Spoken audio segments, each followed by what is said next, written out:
You know that moment when you bite into a Feastables bar and wonder how on earth they made something this ridiculously good? Well, today, I finally managed to get the full access, and I'm taking you behind the scenes to show you exactly how MrBeast's Feastables chocolate is made from start to finish. And trust me, this process is way more insane than you think. Let's kick things off with the star ingredient, cocoa beans, because without these beauties, there's no chocolate magic happening. Feastables sources their cocoa from some of the most premium farms across the globe. We're talking regions in South America and West Africa, where the climate is absolutely perfect for growing top-tier cocoa. The combination of rich soil, consistent rainfall, and ideal temperatures creates beans that are packed with flavor. Now, these cocoa pods don't just appear ready to use.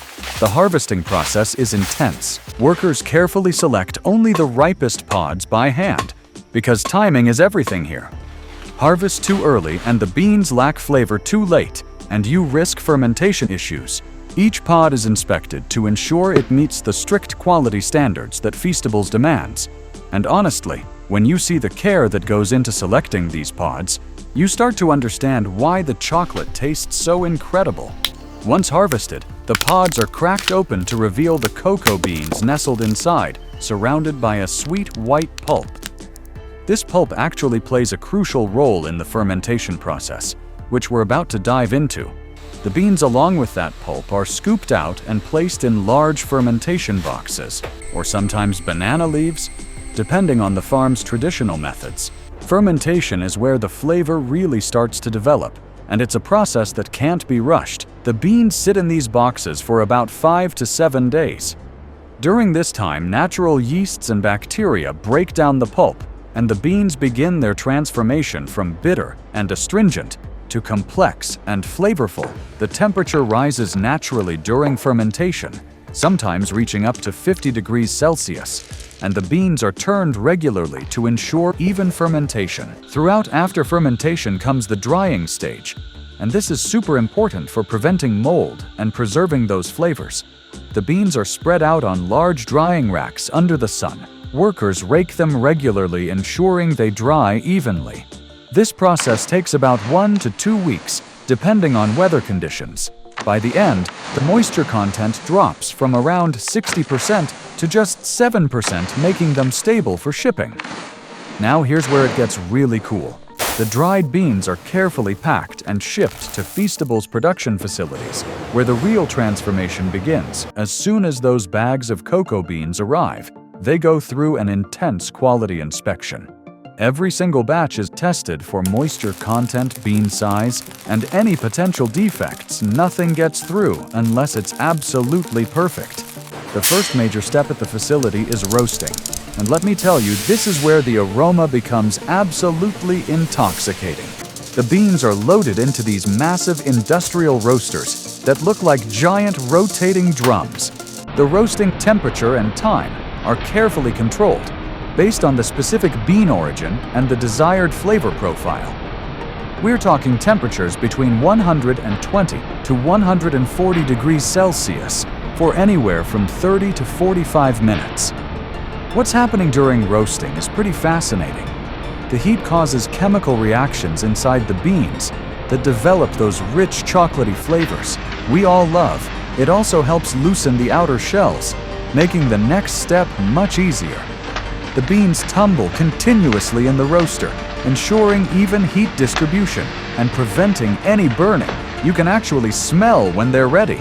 That deep cocoa aroma fills the entire facility. Once roasted, the beans need to be cracked and winnowed to separate the valuable nibs from the papery shells. The beans are fed into a cracking machine that breaks them apart without pulverizing them.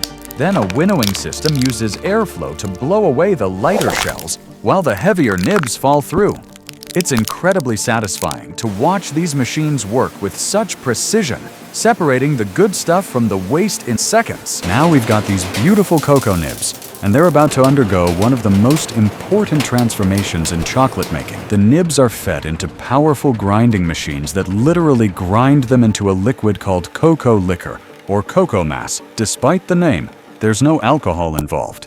It's called liquor because of its liquid consistency. The grinding generates heat, which helps keep the cocoa butter in the nibs in a liquid state, creating this smooth flowing paste. These industrial grinders use massive stone rollers or steel beads that crush the nibs down to particles as small as 18 to 20 microns. That's incredibly fine. And it's what gives quality chocolate that smooth melt-in-your-mouth texture. Here's where Feastables does something really special. While many chocolate makers add a ton of extra ingredients at this stage, Feastables keeps it clean. The cocoa liquor is divided. Some of it goes through pressing to separate cocoa butter from cocoa powder, while the rest remains as pure cocoa mass for chocolate production. This separation is done using hydraulic presses that squeeze out the fat content, leaving behind cocoa cakes that can be ground into powder. The cocoa butter extracted is this pale yellow fat that's absolutely essential for smooth chocolate. It's what gives Feastables bars that perfect snap and that silky texture when it melts. This is premium stuff, and nothing artificial touches it. Now it's time to blend all the ingredients together and create that Feastables formula for a milk chocolate bar. We're combining cocoa liquor, cocoa butter, milk powder, and sugar. The ratios are seriously guarded secrets. But what I can tell you is that everything is measured with extreme precision. We're talking industrial scales that are accurate to the gram. These ingredients are loaded into enormous mixing tanks where they're blended together. The goal here is to create a uniform mixture where every particle is evenly distributed. Throughout, you can't have pockets of sugar or cocoa. It all needs to be consistent. The mixture at this point is pretty grainy and doesn't taste like the smooth chocolate. Yet this brings us to one of the most crucial steps in chocolate making conching. If you've never heard of conching, it's basically a prolonged mixing and aerating process that can last anywhere from 12 to 72 hours. Depending on the desired outcome, the mixture is placed in conching machines that knead and stir it continuously during conching. Several things happen. The friction generates heat, which helps drive off unwanted volatile acids and moisture. The constant movement also smooths out the particle size distribution and allows the cocoa butter to coat every single particle completely. This is what transforms grainy chocolate paste into silky smooth liquid chocolate. Feastables uses state-of-the-art conching machines that look like massive rotating drums, with heavy rollers inside the chocolate sloshes, around continuously being worked and reworked. The temperature is carefully controlled, usually between 55 to 90 degrees Celsius. Depending on the stage, watching this process through the observation windows is mesmerizing. You can literally see the chocolate becoming smoother and shinier over time. After conching, the chocolate still needs to be tempered. And this is where science meets art. Tempering is the process of carefully controlling the crystallization of cocoa butter to achieve that perfect snap and glossy finish. You know how cheap chocolate sometimes has a dull appearance or doesn't snap cleanly? That's usually due to poor tempering. The chocolate is heated to about 45 degrees Celsius to melt all the cocoa butter crystals completely. Then it's cooled down to about 27 degrees Celsius while being stirred constantly. This encourages the formation of stable crystal structures. Finally, it's reheated slightly to about 31 degrees Celsius for dark chocolate, or 29 degrees Celsius for milk chocolate. This final temperature melts any unstable crystals, leaving only the perfect ones. Feastables uses tempering machines that automate this process with incredible precision. The chocolate flows through a series of heating and cooling zones while being continuously agitated. Sensors monitor the temperature, constantly making tiny adjustments to keep everything in the ideal range. The result is chocolate that has that beautiful glossy finish and satisfying snap when you break it. Now comes the exciting part, molding the bars. The tempered chocolate is poured into molds. And this is where those iconic Feastables bar shapes come to life. The molds are made from food-grade polycarbonate plastic that's been polished to a mirror finish. This is what gives the bars their shiny appearance. The molds move along a conveyor belt, passing under depositors that fill each cavity with exactly the right amount of chocolate. We're talking precision down to fractions of a gram. These machines can fill hundreds of molds per minute. It's incredibly fast, but also remarkably accurate. After filling, the molds vibrate on shaker tables. This isn't just for fun. The vibration helps remove any air bubbles trapped in the chocolate, ensuring each bar is solid and free from holes or weak spots. You can see the chocolate settling and smoothing out as the bubbles rise to the surface and pop the filled molds, then travel through a cooling tunnel where the temperature drops gradually, allowing the chocolate to crystallize and harden properly. This process takes about 20 to 30 minutes rushing.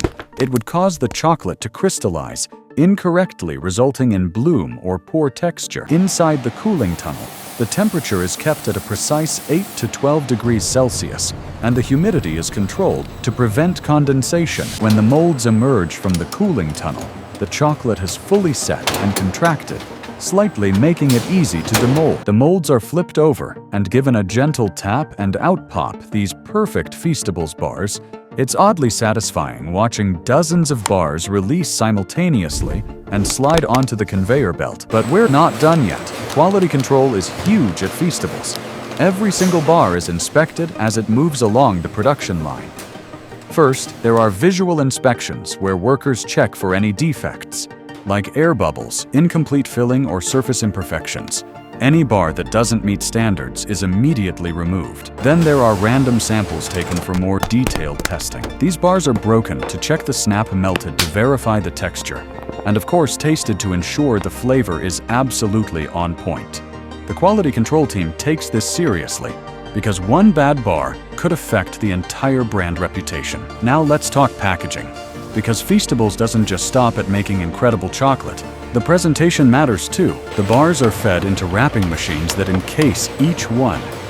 In that distinctive, colorful wrapper, you recognize the wrapping process is fully automated, with bars being precisely positioned before the wrapper is folded around them. These wrapping machines are engineering marvels. They can wrap hundreds of bars per minute while ensuring each wrapper is perfectly aligned and sealed.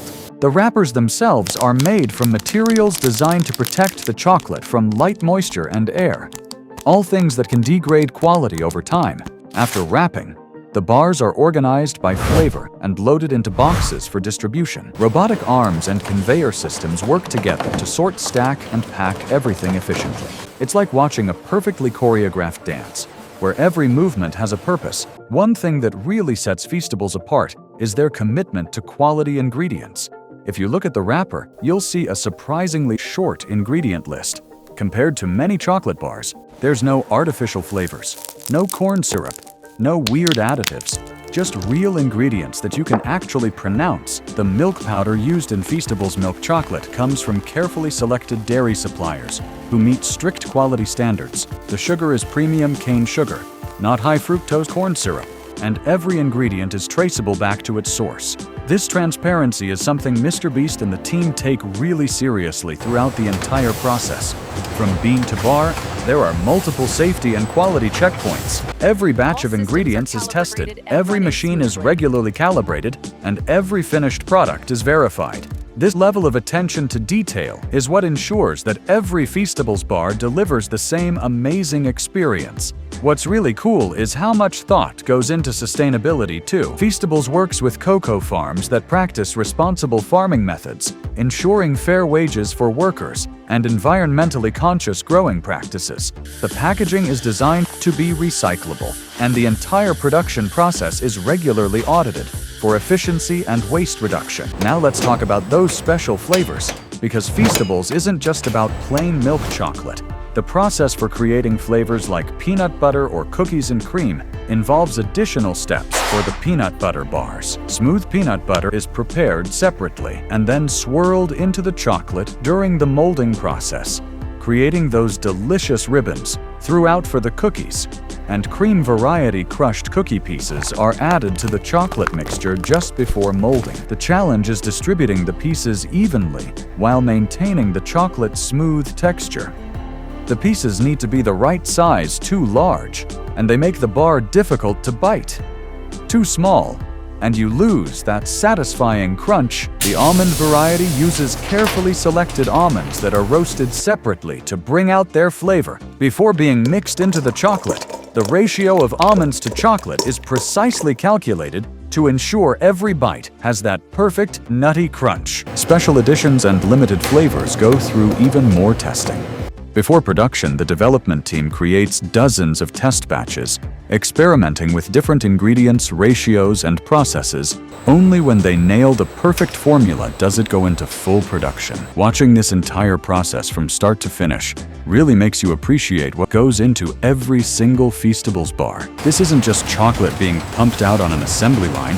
This is a carefully orchestrated production where quality control is paramount at every single stage. Honestly, after seeing all this, I have so much more respect for the craft of chocolate making. It's part art, part science, and entirely dependent on precision and attention to detail. The fact that Feastables maintains this level of quality while producing millions of bars is genuinely impressive. So next time you unwrap a Feastables bar and take that first bite, remember the journey those cocoa beans went on, the hours of conching and tempering, the quality inspections, and all the people who worked to make sure that chocolate is absolutely perfect, because that's what really goes into making Feastables chocolate. If you enjoyed this deep dive into the Feastables chocolate making process, make sure you hit that like button and let me know in the comments which Feastables flavor is your favorite. Are you team original milk chocolate, or do you go for those special flavors? Drop your thoughts below, and if you want to see more behind-the-scenes factory content, subscribe to the channel, because we've got a lot more coming your way. Trust me, you won't want to miss it.